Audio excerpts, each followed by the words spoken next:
ನೆನ್ನೆ ಇಡ್ಲಿ ಮಾಡಿದ್ನಲ್ವಾ ಅದೇ ಹಿಟ್ಟಿತ್ತು. ಅದಕ್ಕೇನೆ ನಾನು ಸ್ವಲ್ಪ ರವೆ ಸೇರಿಸ್ಬಿಟ್ಟು ದೋಸೆ ಮಾಡೋಣ ಅಂತ ರೆಡಿ ಮಾಡ್ಕೊಂಡ್ಬಿಟ್ಟೆ. ದೋಸೆ ಇಡ್ಲಿ ಮಾಡ್ಬೇಕಾದ್ರೆ ಎಷ್ಟು ಫ್ರೀಯಾಗಿ ಬೇರೆ ಕೆಲಸ ಎಲ್ಲ ಮಾಡ್ಕೊಳ್ಬೋದು, ಯಾಕಂದ್ರೆ ಅದು ತುಂಬಾ ಈಸಿ ಅನ್ನೋದಕ್ಕೋಸ್ಕರ. ಅದಕ್ಕೆ ಸಾಂಬಾರ್ ಇತ್ತಲ್ವಾ, ಅದಕ್ಕೇನೆ ಸ್ವಲ್ಪ ಮೊಸರನ್ನಕ್ಕೆ ರಾತ್ರಿನೇ ರೆಡಿ ಮಾಡಿ ಇಟ್ಕೊಂಡ್ಬಿಟ್ಟಿದ್ದೆ.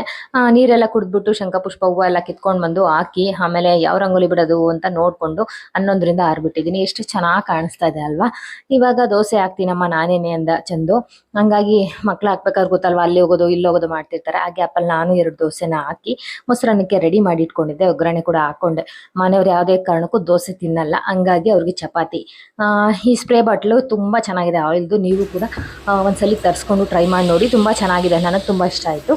ಇವಾಗ ಮಧ್ಯಾಹ್ನಕ್ಕೆ ಅಂತ ಸ್ನಾನ ಪೂಜೆ ಎಲ್ಲ ಆದಮೇಲೆ ಡಾಗಿ ಕೂಡ ಮೇಲ್ಗಡೆ ಎಲ್ಲ ತೊಳೆದ್ಬಿಟ್ಟು ಬಂದು ಸ್ವಲ್ಪ ಮೈಕೆ ಕಟ್ಟಿದ್ನಲ್ವ, ಆ ಸಾಂಬಾರು ಮಾಡ್ಕೊಳ್ಳೋಣ ಅಂತ ಅಂದ್ಬಿಟ್ಟು ಅದನ್ನು ಕೂಡ ರೆಡಿ ಮಾಡ್ಕೊಳ್ತಾ ಇದ್ದೀನಿ. ತುಂಬ ಬೇಗ ಆಗುತ್ತೆ. ಆಮೇಲೆ ಚಪಾತಿ ಮಾಡಿಕೊಂಡ್ರೆ ತುಂಬ ಚೆನ್ನಾಗಿರುತ್ತೆ. Thank you.